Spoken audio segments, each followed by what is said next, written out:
Assalamualaikum warahmatullahi wabarakatuh teman-teman. Salam tandan berduri. Kembali berjumpa bersama channel Bekebun 78.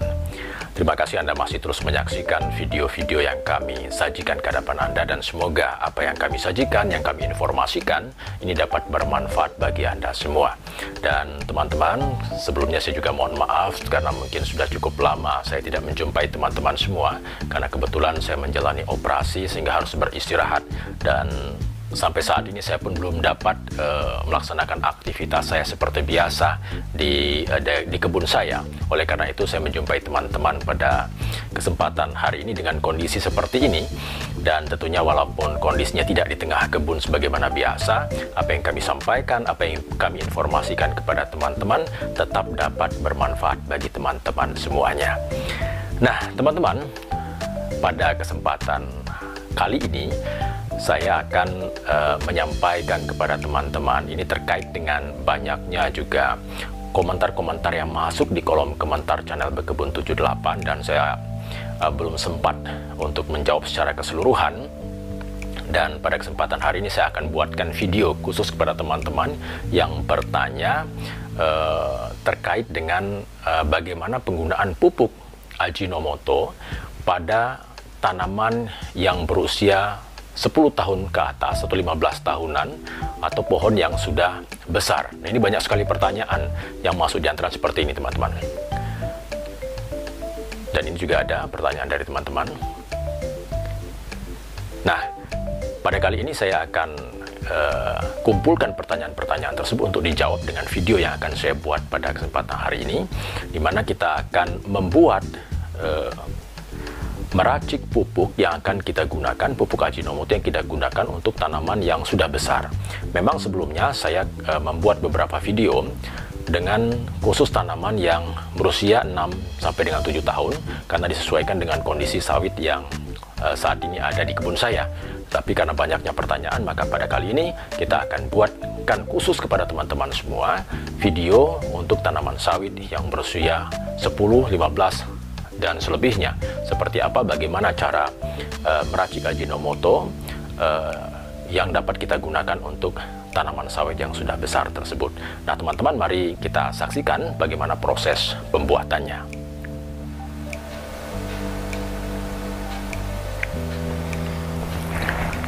Jadi teman-teman, ini saya sudah mempersiapkan bahan-bahan dan peralatan yang akan kita gunakan untuk kita mencoba membuat pupuk yang seperti saya sampaikan di awal tadi, karena begitu banyak pertanyaan yang masuk kepada kolom komentar Bekebun 78 yang menanyakan bagaimana jika sawit tersebut berusia di atas 10 tahun ke atas atau 15 tahun ke atas. Karena memang ada beberapa video yang saya buat, ini memang saya membuat sesuai dengan tanaman sawit saya, jadi antara 6 sampai dengan 7 tahun. Nah, untuk menjawab beberapa pertanyaan yang begitu banyak masuk, maka saya akan buatkan videonya pada kali ini. Dan ini kita sudah mempersiapkan alat dan bahan yang akan kita gunakan.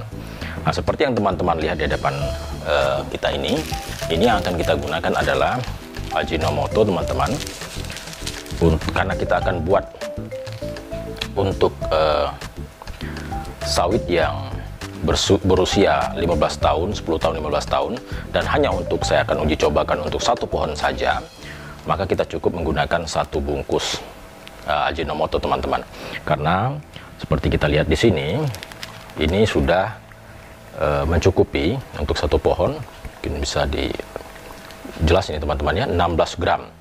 Nah, sementara seperti saya sampaikan dari pertanyaan-pertanyaan, diperkirakan untuk sawit yang berusia 10 sampai dengan 15 tahun ke atas itu dibutuhkan 15 gram. Jadi satu bungkus ini sudah cukup sebenarnya, 16 gram, tidak mengapa lebih 1 gram. Ini sudah cukup untuk kita buat untuk satu pohon. Harganya murah sekali teman-teman, ini kita lihat hanya Rp1.000 saja. Dan akan kita campurkan dengan NPK untuk dapat digunakan pada satu pohon sawit. Nah, di sini kebetulan di rumah ini saya mempunyai NPK DGW 1616 ya teman-teman. Jadi kita gunakan NPK ini. Boleh saja teman-teman menggunakan NPK merek yang lain, yang biasa atau merek apapun, Itu sekedar untuk mencampurnya saja teman-teman, untuk menambah unsur hara pada pupuk yang kita buat ini. Jadi ini sengaja ada dua, tapi akan kita gunakan satu saja. Saya siapkan sendok, ini timbangan kalau kita membutuhkan timbangan untuk menimbang, tapi karena ini sudah dalam bentuk satu, ini bisa langsung kita gunakan. Dan ini juga bisa kita gunakan untuk mengukur nanti berapa kebutuhan dari NPK. Nah, saya juga sudah siapkan di sana teman-teman, ini air 1 liter. Nanti akan kita campurkan di sini. Di tempat ini kita akan aduk di sini teman-teman. Nah, mungkin bisa kita langsung akan uji coba teman-teman. Jadi kita buka ini yang Ajinomoto untuk 1 pohon 16 gram. Bisa langsung kita campurkan teman-teman.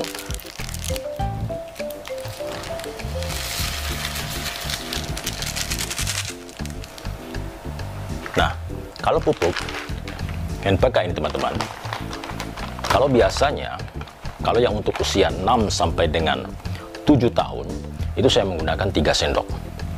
Tapi karena ini untuk tanaman sawit yang berusia di atas 10 bahkan 15 tahun lebih, yang sudah besar, maka kita akan menggunakan lebih dari 3 sendok. Jadi saya akan gunakan 6 sendok lah teman-teman. Jadi 1, 2, 3, 4, 5, 6. Jadi cukup cuman 6 sendok aja, karena kita akan hanya gunakan untuk 1 pohon. Ini sudah. Jadi kita campurkan di sini Ajinomoto 1 bungkus yang harga Rp1.000. Kita campurkan dengan NPK, boleh NPK apa saja, sebanyak 6 sendok teman-teman. Jadi 16 gram atau 15 gram Ajinomoto kita campurkan dengan 6 sendok NPK. Nah, di sini kita akan aduk dengan 1 liter air. Kurang lebih ini 1 liter sudah saya siapkan teman-teman airnya. Ini air biasa, air sumur biasa. Kita akan langsung saja kita campurkan.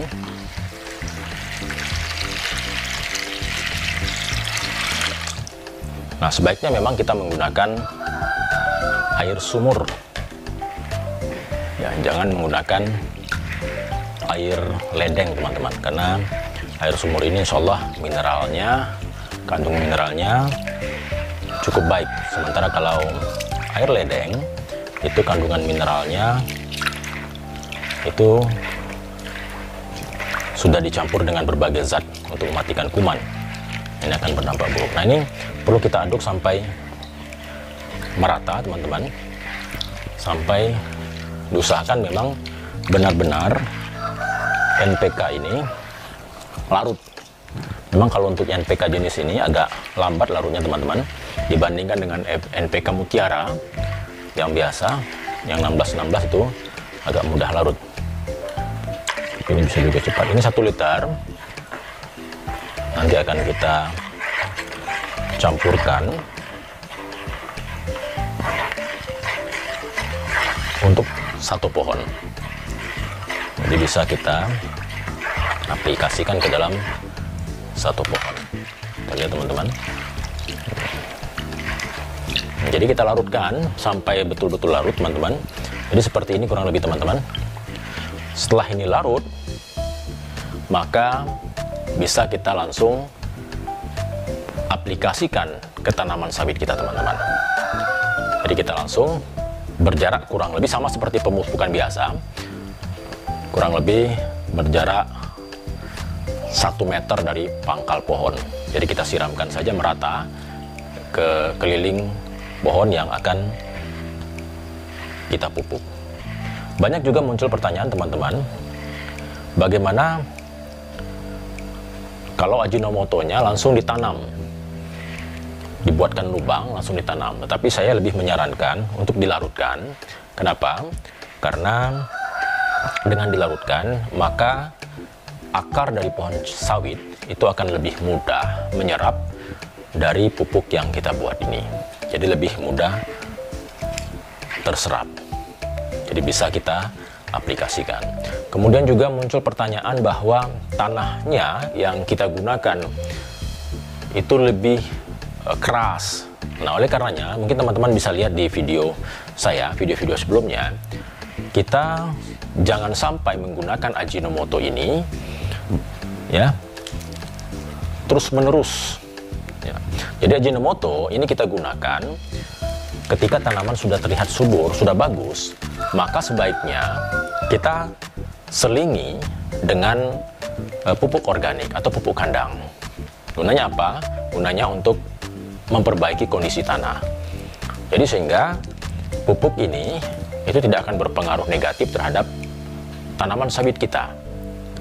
Itu gunanya, makanya kita mungkin bisa membeli pupuk kotoran ayam atau juga kotoran kambing, kotoran sapi. Ini bisa kita gunakan, yang harganya mungkin juga relatif lebih murah mungkin di daerah teman-teman. Jadi bisa kita selingi sehingga dapat memperbaiki kondisi tanah yang mungkin dengan pupuk ini terlihat tampak keras atau gersang. Oleh karena itu gunanya kita di sela-sela pemupukan kita juga melakukan pemupukan dengan pupuk kandang atau pupuk organik. Nah, bagaimana? Ada juga pertanyaan dari teman-teman yang menanyakan di musim kemarau. Nah, memang disarankan, mungkin teman-teman juga bisa dari pendapat banyak para ahli, sebaiknya memang kita di musim kemarau itu tidak atau menahan dulu untuk tidak melakukan pemupukan dalam bentuk apapun. Ya, karena apa?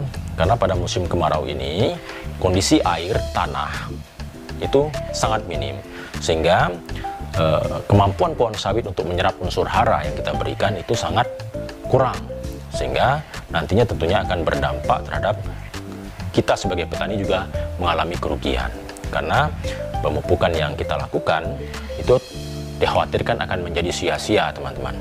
Jadi sebaiknya memang kita melakukan pemupukan pada memasuki musim penghujan. Mungkin sudah 3 kali hujan sedang, nah baru bisa kita melakukan pemupukan. Nah, jadi ini teman-teman dapat kita kembali tadi, kita aplikasikan ke pohon sawit yang usianya di atas 10 sampai dengan 15 tahun. Jadi mungkin dengan informasi yang saya sampaikan ini dapat bermanfaat bagi teman-teman semua dan menjawab pertanyaan-pertanyaan yang muncul di kolom komentar Bekebun 78. Nah, teman-teman, tadi telah kita saksikan bagaimana proses pembuatan pupuk untuk tanaman sawit yang sudah besar, yang berusia 10, 15 bahkan lebih. Dan kita sudah ikuti, tadi sudah kita buat bagaimana cara meraciknya, kemudian dapat kita aplikasikan pada tanaman sawit kita. Dan semoga tentunya apa yang kami buat tadi ini dapat bermanfaat bagi teman-teman semua dalam upaya untuk meningkatkan produktivitas dari tanaman sawit teman-teman sekalian di tengah harga pupuk yang memang belum mungkin terjangkau oleh kita, dan menggunakan pupuk alternatif Ajinomoto. Demikian teman-teman, semoga bermanfaat. Terima kasih. Assalamualaikum warahmatullahi wabarakatuh. Sampai jumpa.